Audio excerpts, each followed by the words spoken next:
What is up, guys? Sumi here with ThoughtCast, and today I'm going to talk about a situation where you can't get your ex back. This is going to be a hard listen, but there's going to be a lot of nuggets in this, and there's going to be a lot of information on this. And typically the hardest things to hear are going to improve you the most. So if you're in a situation where your ex is with somebody else, or your ex is moving on, and you are just struggling to deal with it, you just can't find the strength to go on, and you're thinking crazy. Trust me, I've been here.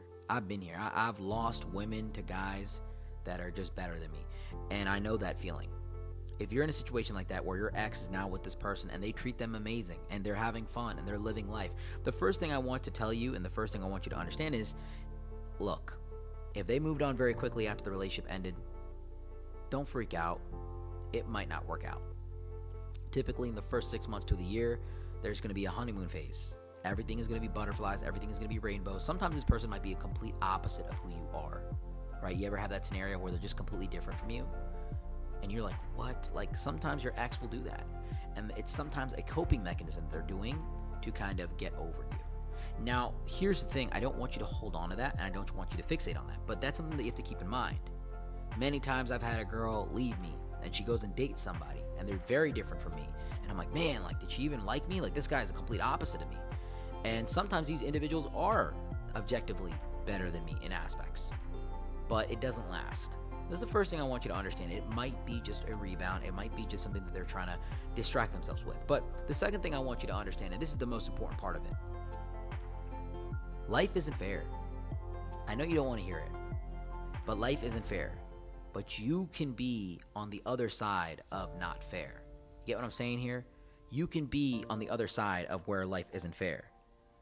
There are many situations, like I have mentioned, where I have lost women to guys that were just better than me. I remember being so young, and the girl I was so in love with, and I would talk to her all the time, and we would connect on literally everything, and we just had such a deep chemistry. She would go and talk to a guy that didn't even really care about her too much. And I'm like, why do you like this guy? He just doesn't even care about you. And it's because this guy drove a nice car. He drove a G-Wagon. He drove a Ferrari. He had money. He had status. He had a lot of things going for him. And I'm like, are you that superficial to this girl? And, you know, it's different. It's different. Like, it hurts, but women don't think the same way as guys do. She didn't really value the chemistry at the time. Because I could talk to her all day. That wasn't paying her bills. That wasn't taking care of her. And that wasn't building her future. And she didn't have the time to wait for me to grow and become this person. She wanted to really live that lifestyle then and now. And so I lost a lot of women to guys that were objectively better than me. They were just doing better than me. They may have looked better than me. They may have made more money than me. And, you know, sometimes as a woman, you're going to lose your guy to a girl that's more nurturing, more caring, that's willing to do things that you are not willing to do. She might be willing to cook. She might be willing to clean. She might be willing to take care of him in certain ways that you just were not able to do. And you got to be really honest with yourself. Sometimes they're just coming way harder. And you know, there's an other side of it too, right? Like, there are guys out there right now that will do way more work than I'm willing to do to maintain a relationship. They'll call a girl in the middle of the day. They'll check in with her all the time. They'll be willing to drive to her and do this. I'm a CEO. I got things to do. I'm not going to be available all the time. I have businesses to run. I have a schedule I have to abide to. I'm not going to sit up at 2 a.m. and be on phone calls with you every single night. That's just not what's going to happen. I got to be up early in the morning. I have responsibilities. I have things I have to cater to. I have family I have to take care of. I'm not going to be Mr. I'm available for you 24/7. Unfortunately, that's just not the lifestyle that I'm in. There are benefits to dating me, you know, certain aspects where I can grow and mentor you and build you and really provide a lifestyle of stability and security, but there's also certain things that another person might be able to do a little bit better. And certain girls and certain people at different times in their life will value different aspects of the relationship. Typically, when you're a younger girl, you value more so the adventure, the fun, and really the conversational organic chemistry. When a woman typically becomes a little bit older, it might be more so the stability and security. And, you know, I get both sides of the coin. Some girls like me because I'm lit on social media and I have a lot of followers and, you know, I have that income and that lifestyle. Some girls like me because I speak a lot of different things and I really open up my mind and I have a very calm and, you know, controlled lifestyle. There's different aspects of it. But my point with this is not to shine light or negativity upon myself. It's more so to highlight that there are certain people that are willing to do more, and there are certain people that have more than me. And sometimes you just got to understand that you're just going to be outperformed, whether you're a girl or a guy. Sometimes people are just going to come with a little bit more than you have. Our girl's going to be better looking. She's going to have a fatter ass. She's going to have a tighter waist. She's going to fuck him better. She's going to cook for him more. She's going to love him harder. She's going to be available, and she's going to put up with his bullshit. She's going to allow him to do whatever he wants to do. There's women out there that will do this stuff and tolerate your man more than you're tolerating your man. She's not going to be as argumentative. She's going to be more so coachable. A lot of Western women see this side of the coin. Any guy really in the Western world, I'm not saying to go do this and be a passport bro, but you can find a lot of amazing, nice, coachable, loving, caring, nurturing women overseas that are going to just respectfully shut up and listen to you. And some guys want that. Some guys want that in their wife. There are definitely guys out there that want a woman that's going to challenge them and grow them. And, you know, a lot of Western women tell me that, like, oh, doesn't he want a woman that's going to be able to challenge and grow him? Like, there's some guys out there that want that. I mean, I personally would prefer a woman that spoke English and knows what a BP is and knows what a Chick-fil-A is, right? In the States. Like, that's something that I prefer. I'm in business. I would want to bring my wife to business events, and I would want her to be able to have a conversation with my other business associates and their wives. And, you know, that's a very important thing for me, networking. The woman I'd want needs to be well-spoken and really intelligent to a degree. But at the same time, I understand where certain guys come from, where they don't want to deal with that. They work a certain job, and they just want to come home, and they want to have a wife that loves them and cares for them, not yelling and arguing with them all the time. And I promise you, there are a lot of women like that overseas. So there's both sides of the coin here. Sometimes you just got to realize, though, that you are going to be outplayed and outmaneuvered by other individuals. And this is what I'm trying to tell you here. The organic relationship and the organic chemistry that you build with your partner is what's going to prevent them from going on with someone that's objectively better, because you build memories and you build that connection with that person. See, if I have a really good girl and she's been loyal to me and she's helped me build my business, maybe a girl comes along that's objectively better than her, better looking, younger, more fit, more caring. Maybe she's just a diamond in the rough. I wouldn't leave my girl because we've been through more. We have history together. We have that connection. And even though this girl might be on paper better than every aspect, I won't leave her because I have loyalty to her, and there's a discipline in that relationship. Once again, ladies, I tell you, date a guy that's disciplined. And on the flip side, you know, a guy might come around and he might have a nicer car and be a little cooler and be more attractive. You're not going to leave your guy because your guy has always been there for you from day one. He knows your family. He loves your brother. He cares about your sister. You know, he's been with you through school. You're not just going to give up on that relationship. You have that loyalty because you have that discipline. You have that care for that individual. And that's what builds that loyalty, that tenure that you have with the partner. Trust me, people still cheat after 10 years and a decade after. I know that a lot of people message me and they have really, really difficult times and stories where they've been with someone for 10 plus years. I've seen the worst of the worst. I can only imagine. But the point of this is sometimes you got to learn that you're going to be outplayed, and you got to walk away and not lose your dignity. Sometimes you have to understand that the best thing that you can do is let people go and not lose your respect. And there have been many situations where I have been outplayed and outmaneuvered, and I did not beg. I did not sit here and cry for this individual. Back in the day, yeah, I would cry. I would beg all the time. Yeah, I was that person. And I'm coming from you from a very vulnerable position here, where I'm telling you the wrongs that I have committed. I've learned from my mistakes. But nowadays, when a girl goes and finds a better guy, I'm going to be, okay, go do whatever you got to do. I always want you to be happy, and that's genuinely what I mean. Because you can't be possessive about people. The possessive element that men have is really bad, and the possessive and jealous element that women have too when it comes to resources and status is also very bad. You cannot, and it sounds bad, you can't think this person is yours, because that is where you get fixated and obsessive and needy and available, and the moment that they try to find something better, you're not able to walk away. The number one tool that you have to win the relationship and to really stay in this person's crosshairs is your ability to walk away. If you cannot walk away from someone, you have effectively lost. That's like you going up to a girl saying, yo, you can hook up with these athletes, you can do whatever you want, you could sleep around, I'm not going to leave you because I love you. And I know guys like that, and I'm telling you, I was someone like that.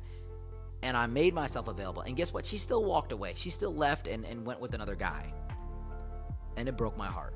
If you are not able to walk away, or you don't have boundaries, or you don't have, systems in place where you are willing to exit the relationship, then you are going to lose the relationship no matter what. You're going to lose the dynamic. You're going to be out-leveraged, and you're going to just really get into an abusive relationship. Imagine if, you told your girl you can do whatever you want. Imagine the havoc she would wreak in your life. Imagine if you went to a guy and you said, yeah, you could fuck any girl, you could do all this stuff, you could just treat me like crap, I'm gonna stay here whatever and do whatever. Even the nicest guy would turn into a complete asshole. It's the truth. So you have to understand that sometimes in life, someone's gonna come along that's better than you, and you have to really focus on building that tenure and that chemistry in the relationship. That's why you should do things with your partner. Go and travel. Learn who their family are. Create more of an interaction and a chemistry with the people that they have in their life. So learn about their friends, become friends with their friends, get involved in their job, support them in every aspect you can, and this is going to minimize the chance of them doing something bad. Now, people will still do bad things to you. I know all of you will jump in and say, they still cheated on me. I did all that. That's just a bad egg. You didn't read the red flags of the person. You didn't analyze all the things that they were, and you jumped into the relationship without really looking at who this person is. Sometimes just doing the right things is not going to make someone be kind to you. By being nice to someone, it doesn't automatically mean that they're going to be nice back to you. That's just not how it works. It helps. It definitely is a factor into it. I guess the big thing I'll say here is you have to find someone that's willing to reciprocate your kindness. Many people that you meet in life are going to take from you. When you buy them something, when you give them something, they're just going to take it and not even care about it. Find the people that are willing to reciprocate towards you and give you something back. That is really what makes a good relationship. That type of individual is what is going to be, or who is going to be a good partner for you. So when you're building that tenure and you're doing all those things, even if someone objectively better comes by, you're going to be in the fight.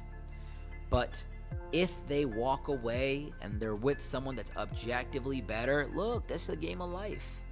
And the way that you get on the other unfair side of it is by becoming a better individual yourself. And so what I did was focused on creating the highest level of financial stability I can have. I focused on being disciplined. I focused on working out. I focused on becoming as amazing as I possibly could be as a partner. I want to create a lifestyle that women are attracted to. And so after a lot of my heartbreaks, I said, never again. I'm not going to be the guy that has the short end of the stick. I'm going to be the guy that, takes another person's girlfriend and attracts that individual. Not that I want to do that, but the reality is, if you're a guy, every girl you talk to that's high quality is going to be leaving another man for you. She's talking to other men and she's going to be leaving you. And every guy that you lock down as a woman is going to be cutting off certain options to be with you. Every high quality guy out there. I'm being real with you. Any high-quality individual is going to be cutting off other individuals to be with you. They're choosing you over the other people out there. We live in a generation, it's not that you find this person and you're just one-to-one. It is they're saying no to other people in order to spend time and to really invest with you. So you need to create a lifestyle and a look and an aura about yourself where you are the one that's unfair. You have the edge.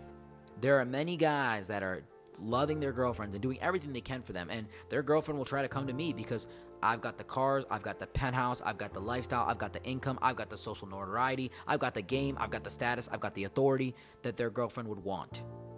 And even though I'm not putting in as much effort as this guy is, I'm still attracting that individual. And for guys, the formula is it's much easier to just lock in and grind and become the best version of yourself. And it's also the same thing with women. It's much easier to just focus on your fitness, focus on your health, lock in and become this individual that's just so rare. Become that individual that breaks the scale. Become that person that's just unfair to deal with. There's some women out there that it's just unfair. There's some really nice girls that will do everything for you, and this girl comes in and she puts pressure in on the room. And if you couple that look, that physique, that mindset with ability to nurture, care, and love and be a good woman, you're going to grab every guy out there. If you're a guy that's confident, successful, motivated, and you're also kind and generous and a giving individual, you are going to get a lot of women. Being an asshole is not the way that you get women. A lot of assholes have confidence, and that's why a lot of assholes get women, because not a lot of people have confidence. But if you're a confident and kind and generous individual, you're going to get a lot of women. If you're a very good-looking girl, a lot of good-looking girls have ego. It's not that all egotistical girls are good-looking, but a lot of good-looking girls have ego because they have an overwhelming demand of guys. But if you're kind, nurturing, generous, just a good, empathetic, caring person, and you're a very attractive woman, you are going to get guys all over you. So focus on becoming the best version of yourself, and understand that if you're going to lose somebody, sometimes you just gotta, you gotta walk away. Don't lose your respect. Don't beg for them. Let them go. Let them just step out of your life, because they're always going to have doubt. If you're not begging for them, they're going to be doubtful. They're going to be like, did I make the right decision? But if you're sitting there begging for them, like, please don't go. I love you. No, please. Like, I'll do anything. Like, let's just try. Then they know, oh, this person, I'm better than them. They're begging for me. I won this. And I'm doing them a favor by being in this relationship. And the doubt vanishes right off the rip. The doubt goes away. But when they have that doubt, if they made the right decision or not, and they get in a new relationship, and even if that relationship is objectively better, the moment they have vulnerability is a moment where they may think of calling you back and getting back with you. Don't simp over a guy or girl. Girls can be simps too. Girls can be stupid. Girls can be so emotional. They can be so all over the place over a guy. I talk to a lot of women that are so desperate and so accommodating to a guy that doesn't do anything for them. I talk to a lot of guys that will simp over a woman that literally does not care for them. And they'll sit there and beg for a girl, for a guy, whoever it might be, that is just not interested. If someone does not want to be with you, let them not be with you. Let them not be interested and walk away. Say, hey, look, I wish you the best.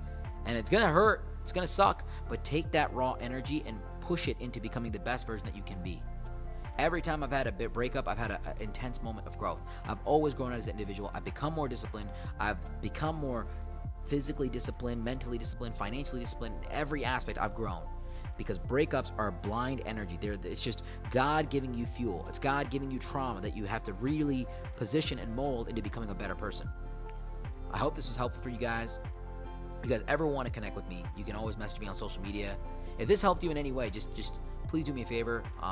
Share our podcast. Give us a review. Comment on our YouTube. Subscribe to our YouTube. Anything that you can do to engage with us. It really means a lot. It helps the algorithm. And from the bottom of my heart, I want to thank everybody for supporting us. Shout out K&D for sponsoring this podcast. And, I want to say that, you could have been anywhere in the world today, but you decided to spend it with me. And that will always be something that I hold very near and dear to my heart. Can't speak today. But until next time, guys, Sumi out.